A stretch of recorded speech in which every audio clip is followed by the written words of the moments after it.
Morning all. I'm going to try something a little bit different with today. So we're in between the second and third period in the game that's just off there. Pretty intense start, penalty-filled second. I'll get into that when I do the review. I'm going to do the preview for tomorrow's games now while I have the time, because it's going to get kind of crazy for the rest of today. I don't know if we're going to get overtime, and again, that's a matter of if there's overtime, there's no commercial breaks, so, right? So we're going to talk about the 5 games for tomorrow. 5. And this board, likely from here on, will be used just for the previews. At least through the opening qualifying round, and then through round 1, I would think. And hopefully there isn't any news between now and then, because all of the other boards are spoken for. I'm going to use a board for each series. I went through, checked all my inventory. I'm like, I got enough boards to do that, and still have one left over for the round robin games where I'm not going to be tracking things during the series. So, all right, all the preamble done. Timestamp written down. Philadelphia is in against Boston. This game starts at 12 o'clock Pacific, 3 o'clock Eastern. It will be the second game of tomorrow. I am starting with Boston and Vancouver. That's how it's listed in my NHL app, because those are the teams I listed as favorites. It's not a big deal. November 10th, Philadelphia won in Boston in a shootout, 3-2. Philadelphia then beat them in a shootout, 6-5. January 10th, that one was in Philadelphia. And then Boston finally beat them by not going to extra time, beating them 2-0 on March 10th. I don't have to tell Boston fans they can't play shootouts. Nobody has to tell me. I know, as soon as it's a shootout, you just turn the game off. So if this game goes to a shootout, and remember, the round-robin games have regular overtime and shootouts. The play-in games have unlimited overtime. They have playoff-level overtime. So different rules for different games here. On the Philadelphia side, the players I'm looking at, and with each team throughout this board, I went with 2 forwards and a defenseman. I'll change this up, but as we get into the play-in rounds, I'm not going to be worried about that. Hayes, 69 games, 23 goals, 18 assists, 41 points. The points don't tell you how important he was to the Philadelphia Flyers this year. Hayes fit in very, very well. Giroux, 69 games, 21 goals, 32 assists, 53 points. This is when Claude Giroux is meant to shine, is during important games like this. Philadelphia had a lot of momentum going into the break. We'll see whether or not they can pick that up against the Bruins. Augustus Bear, 42 games, 5 goals, 7 assists, 12 points. I don't know what's going to happen with Ghost. I don't know how much he's going to get played, but I'm going to be interested to see how that goes. On the Boston side, Bjork made a lot of headlines during training camp for playing quite well. 58 games, 9 goals, 10 assists, 19 points. My experience watching Boston, he's been very good at building up that kind of anticipation, and then it usually doesn't quite work out with him. Corrali, 69 games, 6 goals, 17 assists, 23 points. The Bruins are going to go on a nice long run. They're going to need depth guys like Corrali to step up. He had a good and bad game in that exhibition against Columbus. We'll see how he does tomorrow. And Matt Grzelcyk, the best-kept secret on the Boston Blue Line, 68 games, 4 goals, 17 assists, 21 points. Pretty solid defenseman as they just churn him out. Lauzon's another pretty solid defenseman for Boston. So, yeah, we'll see how that goes. Next up, Minnesota and Vancouver. This is the first time in the 4 years this channel's been a channel that I've been able to talk about Vancouver playing a game that's not a regular season game or an exhibition game. So this is truly something historic. And Vancouver fans, excited, very excited and confident. I'm cautiously optimistic. I'm still in the same place I was all season. If they don't end up winning the round against Minnesota, no harm, no foul. Honestly, they're showing signs. They're taking those steps. The trick for Vancouver is going to be if they do lose the play-in round. Now what? So that's where the question mark comes in. 7:30 Pacific, 10:30 Eastern for this one. This will be the last game of the night tomorrow. January 12th, Vancouver won in Minnesota 4-1, and that's where their happiness ends in this matchup. February 6th, Minnesota wins 4-2 against the Vancouver Canucks in Minnesota. And then February 19th, Minnesota won in a shootout 4-3 over Vancouver. Mikko Koivu is going to be one to watch to me for Minnesota. 55 games, 4 goals, 17 assists. This may be his last chance to go on a run.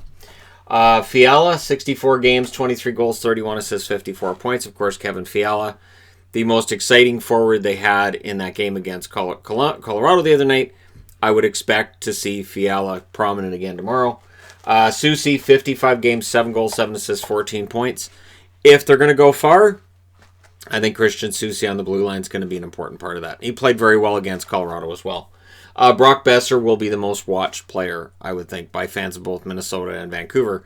Vancouver because we're watching to see what he's going to do, and Minnesota because, hey, maybe he's going to get traded here. 57 games, 16 goals, 29 assists, 45 points. And you may remember he got slighted at the draft and that they passed on him. Virtanen, 68 games, 18 goals, 18 assists, 36 points. The interesting storyline is going to be, does Virtanen play? Can I justify not having Jake in the lineup when he had 18 goals in 68 games? No, I really can't. But it looks like the team's headed for a divorce with Jake if he can't have a really strong play-in round and beyond. We'll see what happens. Edler, this might be his last chance to go on a run with the Canucks.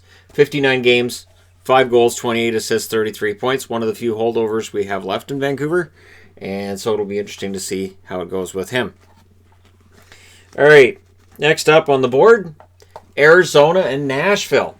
Teams that had trouble scoring during the regular season. This will be the first game of the day tomorrow. This one starts at 11 a.m. Pacific, 2 o'clock Eastern. So it starts 1 hour before this one. So these games will be on at the same time.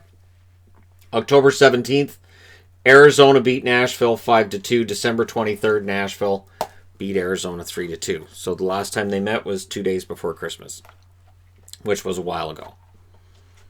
I assume we had Christmas, right? It's been so long. It feels like the last 4 months have lasted about 4 years.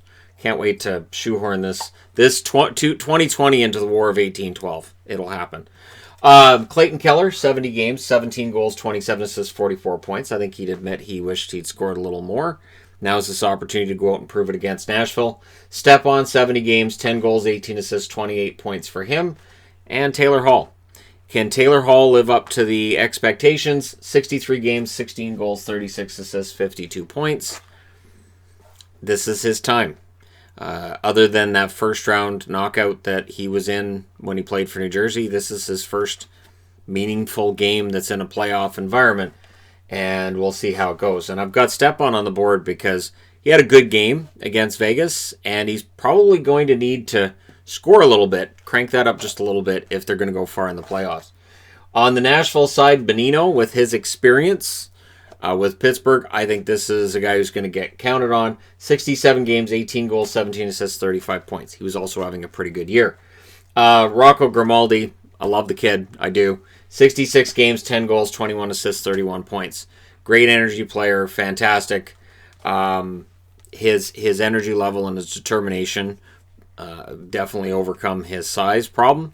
Ekholm, 68 games, 8 goals, 25 assists, 33 points. I don't think we talk enough about Ekholm because of Ellis and Yossi being on that blue line. Now Fabro's coming up. Fabro may end up overshadowing him, but Ekholm is a pretty solid defenseman all around on a team known for having some pretty good defensemen, right?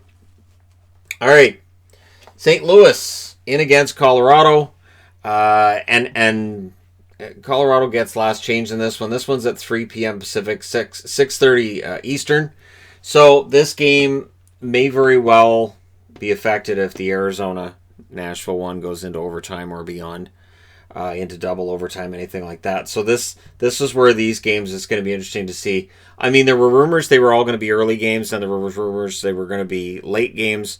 And this one's right sandwiched in the middle between the Arizona game and the Minnesota game, so we'll see how things turn out. Whereas in the East, the Boston-Philly game is first, and then you got Columbus and Toronto last.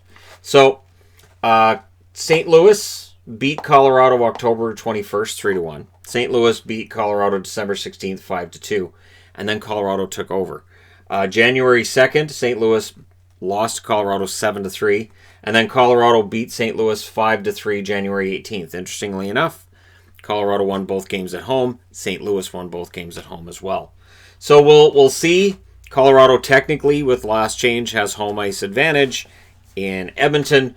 We'll see whether or not that has any effect on the end result of this game. Zach Sanford for St. Louis, to me, is a guy to watch. Great year for him. 58 games, 16 goals, 14 assists, 30 points.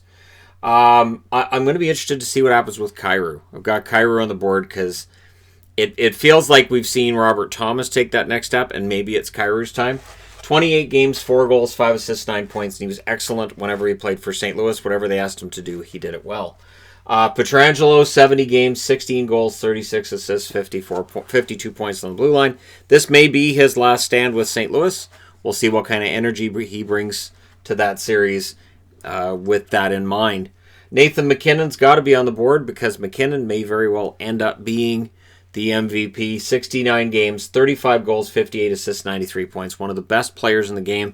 If Colorado's going to live up to my expectation right from the start of the season that I still have now, which is that I think Colorado should win the West, it has to start and stop with MacKinnon. Nazem Kadri, 51 games, 19 goals, 17 assists, 36 points. I think Kadri played very well. I expect Kadri to have the physical intensity. The trick with Kadri, of course, Toronto fans will tell you, making sure that intensity doesn't cross a line. Sam Girard, 70 games, 4 goals, 30 assists, 34 points. He's on the board for the same reason as Ekholm. Girard is easily overshadowed by other defensemen on that blue line, but he's pretty solid himself. And Sakic signing him to a long-term deal, that may very well turn out to be a pretty smart deal in the short and long term for the Colorado Avalanche. And the last game of the day, on the board anyways, starting at 8 o'clock Eastern, 5 o'clock Pacific. So technically it is not the last game of the day. This is the last game of the day here. But Columbus and Toronto is going to generate a ton of interest. Toronto won in Columbus 4-1 on October 4th, and October 31st, Columbus won in overtime 4-3 over Toronto in games that were almost a year ago. So these teams haven't seen each other. I would expect things to get intense pretty quickly. A team with Tortorella in charge, things will get intense pretty quick. Cam Atkinson, 44 games, 12 goals, 14 assists, 26 points. He looked excellent against Boston the other night, and I would expect that from him again as well. Dubois, 70 games, 18 goals, 31 assists, 49 points.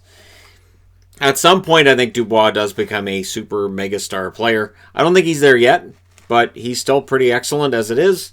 And Ryan Murray, who is playing, doesn't play a ton, played 27 games this year because he's seemingly always hurt. 2 goals, 7 assists. He's on the board because I think he's underrated, and I think he's a player that, yeah, he gets injured a lot, but I think he's still pretty solid when he's healthy. It's just that staying healthy part that seems to trip him up. Kerfoot looked good the other night. We'll see whether or not he provides that depth scoring Toronto needs. 65 games, 9 goals, 19 assists, 28 points. Jason Spezza, this may be his last opportunity. 58 games, 9 goals, 16 assists, 25 points. And Hall is on the board, as this will be the most intense action for Hall. He's going to be counted on to play not a massive role, like he's not in Muzz and Riley territory, but he'll be expected to play some big minutes. 68 games, 2 goals, 16 assists, 18 points. And if Hall comes through, and if Toronto's blue line holds against Columbus, they have an excellent chance. But this could be a very, very good game. I think what we may see, and I'm just going to say with the Rangers and Carolina, what we've seen already, you may see really fast starts in these games, and then teams kind of feel winded in the second period because they haven't played a game that's meaningful since March. And then I would expect the intensity level to ratchet up once we get into the third and they realize, hey, we don't want to go home yet. Because half the teams in these matchups are going to be done by the 9th. So that's where we're at. Let me know your thoughts, your picks in the comment section below as always. Don't forget to hit like and subscribe if you're browsing your way through. You just happened upon this video. And yeah, I keep cheating over my shoulder to look at the game. Make sure the game's not back yet, basically, is what I'm doing. And it's not, but it's going to be. And that'll be the third period. And then I can talk about the Rangers and Carolina unless it goes to overtime. And remember, live stream today, Saturday, 5 o'clock on this channel for the first period of Pittsburgh and Montreal. Just the first period. And we'll see how they go. And if it's like the Rangers-Carolina game, that'll probably be the best period of the game. But we'll see. Thank you guys so much for all your support. Do hit like and subscribe if you're browsing your way through. You just happened upon this video. I will talk to you again soon.